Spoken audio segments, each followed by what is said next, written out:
Four ഇഞ്ചക്ഷൻ്റെയും purified വാട്ടറിൻ്റെയും പ്രിപ്പറേഷന് use ചെയ്യുന്ന distillation അസംബ്ലിയെക്കുറിച്ചാണ് നമ്മൾ ഇന്ന് ഡിസ്കസ് ചെയ്യുന്നത്.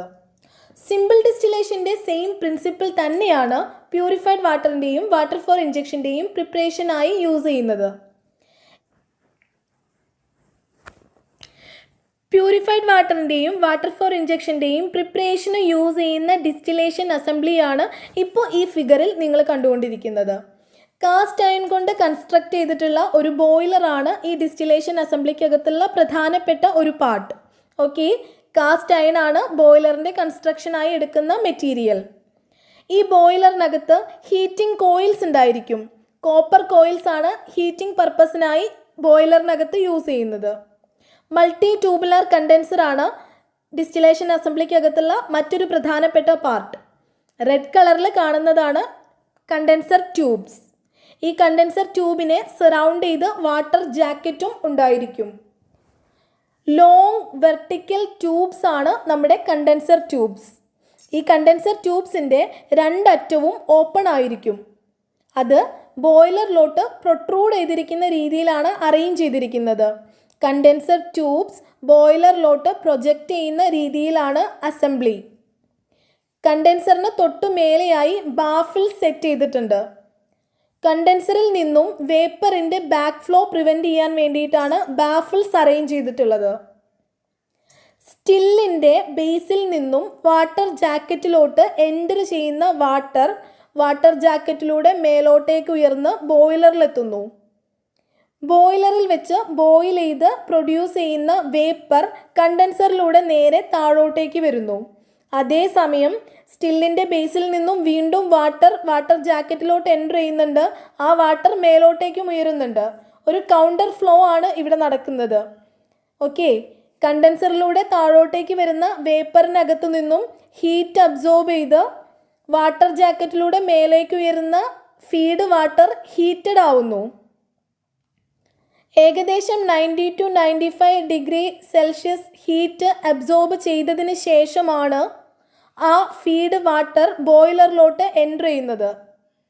ഓക്കെ, ബോയിലറിൽ വെച്ച് ബോയിൽ ചെയ്യപ്പെടുന്ന വാട്ടർ 100 ഡിഗ്രി സെൽഷ്യസിലാണ് ബോയിൽ ചെയ്യുന്നത്.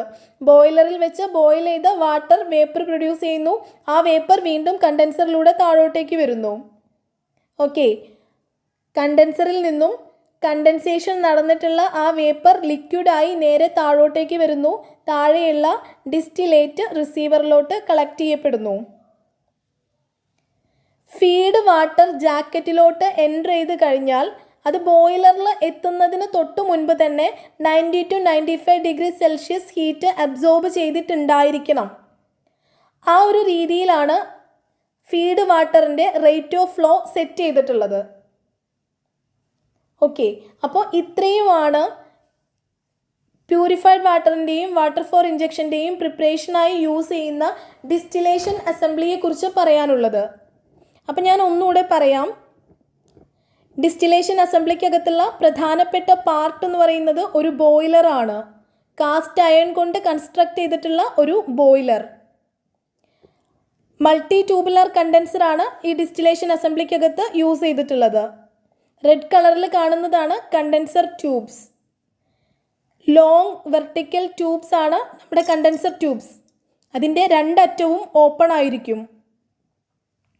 കണ്ടൻസർ ട്യൂബ്സ് ബോയിലറിലോട്ട് പ്രൊട്രൂഡ് ചെയ്തിരിക്കുന്ന രീതിയിൽ അല്ലെങ്കിൽ പ്രൊജക്റ്റ് ചെയ്ത് നിൽക്കുന്ന രീതിയിലാണ് അസംബിൾ ചെയ്തിട്ടുള്ളത്. കണ്ടൻസർ ട്യൂബിന് തൊട്ടു മേലെയായി ബാഫിൾസ് സെറ്റ് ചെയ്തിട്ടുണ്ട്. ഈ ബാഫിൾസ് കണ്ടൻസറിൽ നിന്നുമുള്ള വേപ്പറിൻ്റെ ബാക്ക് ഫ്ലോ പ്രിവെൻറ്റ് ചെയ്യുന്നതിനായാണ്. ബോയിലറിനകത്ത് ഹീറ്റിംഗ് കോയിൽസായി യൂസ് ചെയ്യുന്നത് കോപ്പർ കോയിൽസ് ആണ്. കണ്ടൻസർ ട്യൂബിനെ സറൗണ്ട് ചെയ്ത് വാട്ടർ ജാക്കറ്റ് ഉണ്ടായിരിക്കും. ഈ കണ്ടൻസർ ട്യൂബ്സ് സ്റ്റെയിൻലെസ് സ്റ്റീൽ കൊണ്ടോ മോണൽ പോലെയുള്ള മെറ്റീരിയൽസ് കൊണ്ടോ ആണ് കൺസ്ട്രക്ട് ചെയ്യുന്നത്. ഓക്കെ, ഇനി ഞാൻ അതിൻ്റെ വർക്കിംഗ് എങ്ങനെയാണെന്ന് പറയാം. എങ്ങനെയാണ് പ്യൂരിഫൈഡ് വാട്ടർ പ്രിപ്പയർ ചെയ്യുന്നത് എന്നൊന്നുകൂടെ പറയാം. സ്റ്റില്ലിൻ്റെ ബേസിൽ നിന്നും വാട്ടർ ജാക്കറ്റിലോട്ട് വാട്ടർ എൻ്റർ ചെയ്യുന്നു. ഫീഡ് വാട്ടർ സ്റ്റില്ലിൻ്റെ ബേസിൽ നിന്നും വാട്ടർ ജാക്കറ്റിലോട്ട് എൻ്റർ ചെയ്യുന്നു. ആ വാട്ടർ നേരെ മേലോട്ടേക്ക് ഉയർന്ന് ബോയിലറിലെത്തുന്നു. ബോയിലറിൽ വെച്ച് ബോയിൽ ചെയ്തിട്ടുള്ള വാട്ടർ വേപ്പർ പ്രൊഡ്യൂസ് ചെയ്യുന്നു. ബോയിലറിൽ നിന്നും ആ വേപ്പറിന് വേറെ എങ്ങോട്ടും എസ്കേപ്പ് ചെയ്യാൻ സാധിക്കില്ല. അപ്പോൾ ആ വേപ്പർ നേരെ ബാഫിൾസിനിടയിലൂടെ കണ്ടൻസർ ട്യൂബിലൂടെ ഇറങ്ങി നേരെ താഴോട്ടേക്ക് വരുന്നു. ഓക്കെ, കണ്ടൻസർ ട്യൂബിലൂടെ വേപ്പർ താഴോട്ടേക്ക് വരുന്നു.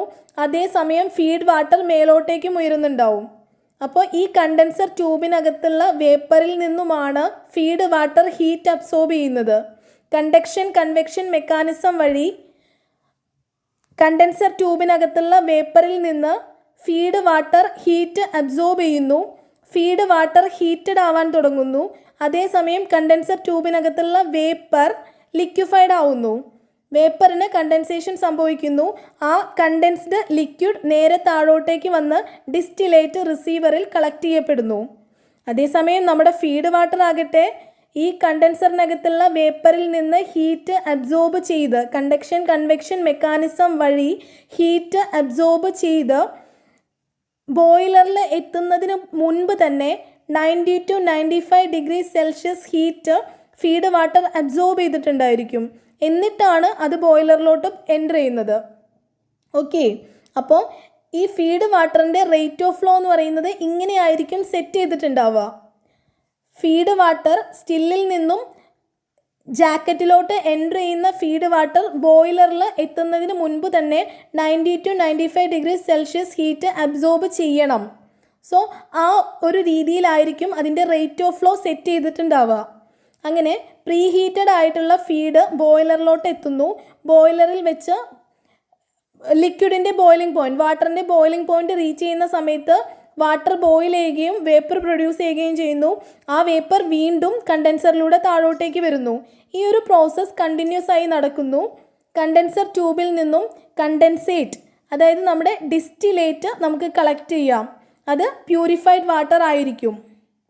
ഓക്കെ, ഇത്രയുമാണ് പ്യൂരിഫൈഡ് വാട്ടറിൻ്റെയും വാട്ടർ ഫോർ ഇഞ്ചക്ഷൻ്റെയും പ്രിപ്പറേഷന് യൂസ് ചെയ്യുന്ന ഡിസ്റ്റിലേഷൻ അസംബ്ലിയെക്കുറിച്ച് പറയാനുള്ളത്.